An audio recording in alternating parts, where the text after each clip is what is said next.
ये सुनिए साहब, मोहतरमा का बयान सुनिए, आपका भी टीचर साहब खून खोल जाएगा। स्टार टीचर, यूट्यूब वाले स्टार टीचर, यूट्यूब वाले स्टार टीचर, जानना ना कौड़ी, कभी ब्लैक बोर्ड लेकर कुछ एक्सप्लेनर बनाते हैं, खाली व्यूज बटोरते हैं, उटपटांग ग्रैब्स लिखते हैं और उसके बाद से अपने आप को इतना महारथी समझने लगते हैं कि कुछ लोग उनको फॉलो करने लगते हैं उनके तमाशे की वजह से, और फिर वो जाकर जहां पर जो आता है वो बोलते हैं और उसके दम पर फिर वो पैसे वसूलते हैं, छात्रों से वसूलते हैं। बिल्कुल तुम्हारी तरह एकदम बात है। ये जो एक्सप्लेनर बनाने वाले यूट्यूबर्स हैं और जो शिक्षक हैं उनमें फर्क है, वो फर्क सबको समझना पड़ेगा। ये जो आकर पैसों के लिए अपना धंधा बना रहे हैं एजुकेशन को, वो एक तरफ है, और इसी वजह से स्कूल्स, कॉलेजेस, यूनिवर्सिटीज में पढ़ाई नहीं होती है। बच्चों से कह दिया जाता है कि भैया तुम कोचिंग सेंटर कोई ज्वाइन कर लो तभी तुम क्रैक कर पाओगे। ये कैसी व्यवस्था में हम जी रहे हैं?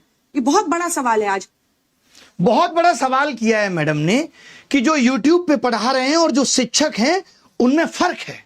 वही शिक्षक जिन्होंने ओएसएम में कितनी गड़बड़ियां की हैं, उन्हीं शिक्षक की बात हो रही है। यूट्यूब का टीचर हम जैसे तमाम लोग जिन्होंने लोगों को पढ़ा करके सरकार के अंदर भेजा। सोचिए, वो मैडम कह रही है कि फर्क होता है। फर्क मैडम रियल मीडिया और आपके जैसी चाटुकारी मीडिया में भी होता है। पता है आपको, यह समझना पड़ेगा।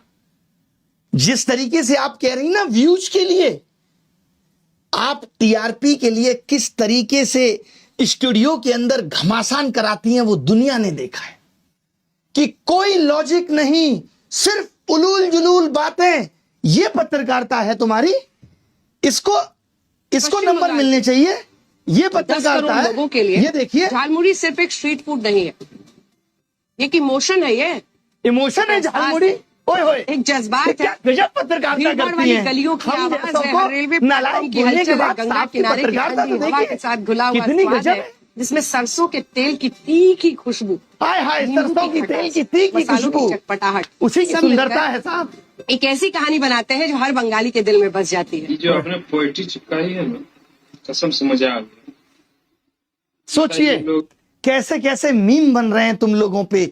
जहां जाते हो वहां लोग मोदी मीडिया गोदी मीडिया चिल्ला के संबोधित करते हैं। सड़क पे निकलने की औकात नहीं बची है। मालूम है, इस देश के एंकर्स की सड़क पे उतरने की औकात नहीं बची है।